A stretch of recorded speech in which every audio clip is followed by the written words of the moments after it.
ஈரோடு மாநகரில் காலை முதல் விட்டு கனமழை பெய்து வருகிறது. கூடுதல் விவரங்களை செய்தியாளர் குணசேகரனிடம் கேட்டு பெறலாம். குணசேகரன், ஈரோட்டில் காலை முதல் எந்தெந்த பகுதிகளில் மழை பெய்து வருது? மக்கள் என்னென்ன சிரமங்கள் சந்திக்கிறாங்க? நிச்சயமாக தென்மேற்கு பருவமழை விடைபெற்று வடகிழக்கு பருவமழை தொடங்கி இருக்கக்கூடிய நிலையில் அதன் தொடக்கமே கனமழையுடன் தொடங்கி இருக்கின்றது.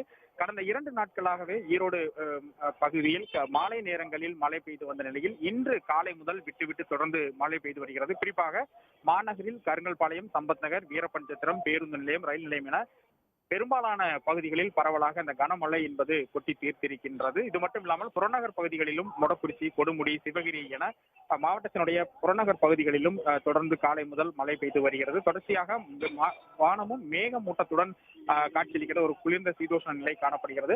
தொடர்ந்து பெய்து வரக்கூடிய இந்த விட்டு பெய்து வரக்கூடிய இந்த கனமழையின் காரணமாக பல்வேறு பகுதிகளில் சாலைகளில் வெள்ளம் பெருக்கெடுத்திருக்கிறது. குறிப்பாக ஈரோடு மாநகரில் மணிக்கூண்டு, கடைவீதி, ஆர்கேபி சாலை உள்ளிட்ட பகுதிகளில் பாதாள சாக்கடை மற்றும் கழிவுநீர் கால்வாய்களில் நிரம்பி அதிலிருந்து கழிவு நீருடன் மழை நீரும் கலந்து சாலைகளில் பெருக்கெடுத்து ஓடுகிறது. இதனால் இந்த சாலை வழித்தடங்களில் செல்லக்கூடிய பொதுமக்களும் வாகன ஓட்டிகளும் கடும் அவதிக்கு ஆளாகி இருக்கிறார்கள்.